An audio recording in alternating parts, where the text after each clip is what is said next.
Kami sudah berkomunikasi, kami sudah melaporkan ke Mabes, ya kan? Dari 3 orang korban, ya kan? Salah satu korban melapor di Baris Krim itu sudah naik jadi tersangka, Pak. Ibu yakin waktu gelar perkara itu yakin ada jual beli hukum?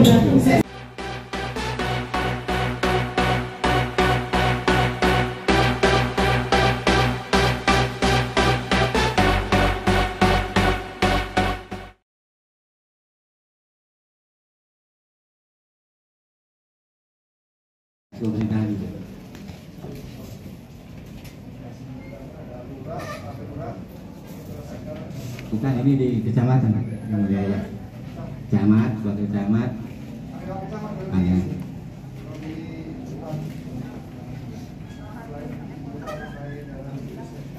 ada secam.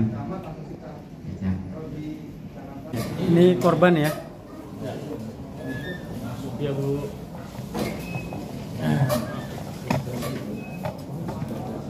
Sudah. Assalamualaikum warahmatullahi wabarakatuh. Para pemirsa yang kami hormati, di sini kami menunjukkan bahwa bukan hanya Pak Budi Harjo yang jadi korban mafia tanah, tapi tersebar di seluruh Indonesia. Ini ada salah seorang korban dari Kalimantan Selatan yang jelas-jelas sudah sertifikat tanahnya masih dirampas juga oleh mafia tanah.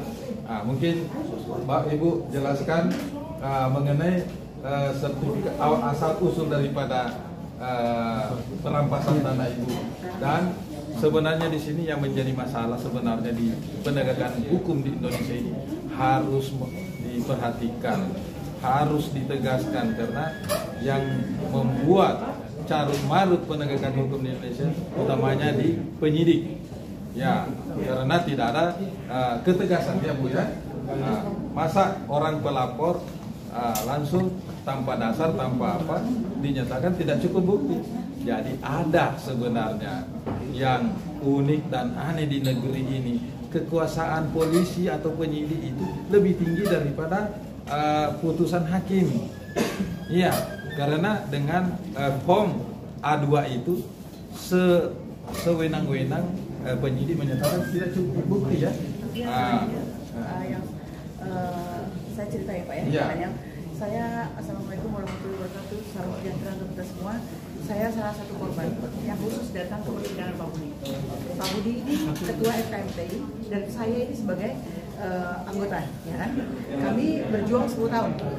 Sertifikat saya SHM 2525 Gambut, ya kan, Kabupaten Banjarmasin, ya kan.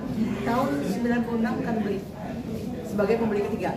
Dari pembeli pertama Haji Abdurrahman. Yang sebelah pembeli yang ketiga. Ketiga, Pak. Jadi Ya, ada apa kok dari bukan pembeli pertama kedua tidak dipersoalkan kalau ya.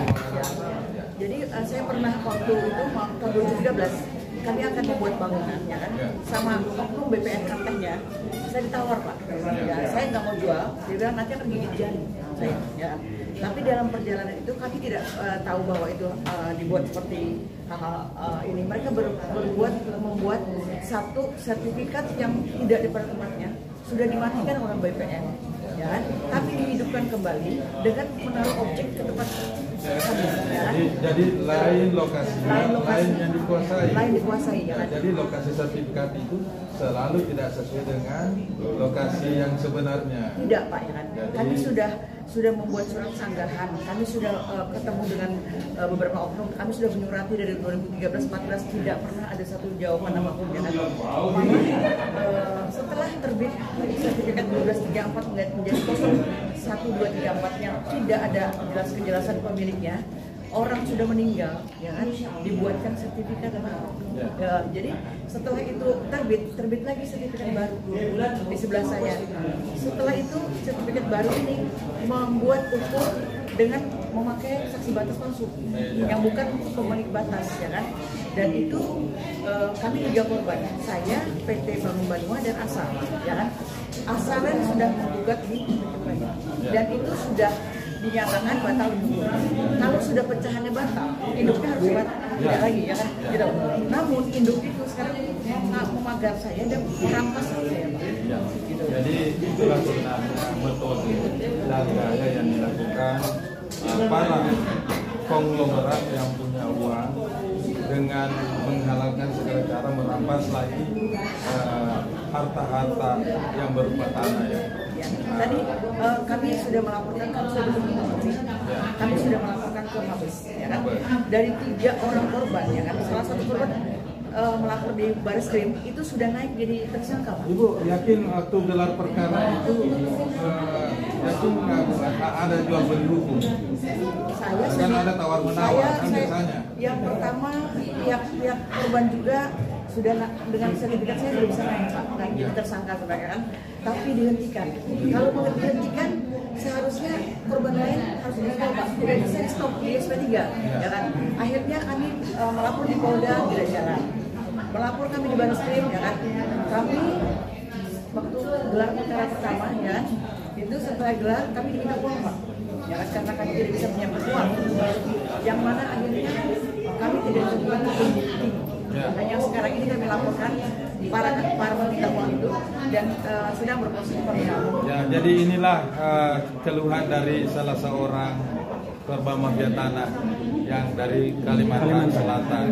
Nah, memang metode dan model penegakan hukum di Indonesia seperti itu. Jadi yang bikin masalah sebenarnya dari institusi itu sendiri membuat peraturan-peraturan yang tidak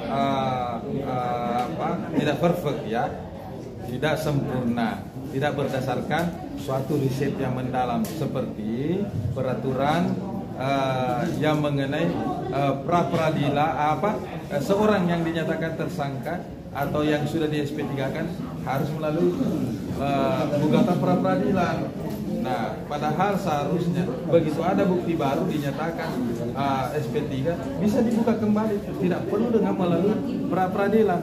Itu pra-peradilan juga tidak ada gunanya karena tidak dihormati, tidak dihargai oleh pihak polisi dan jaksa.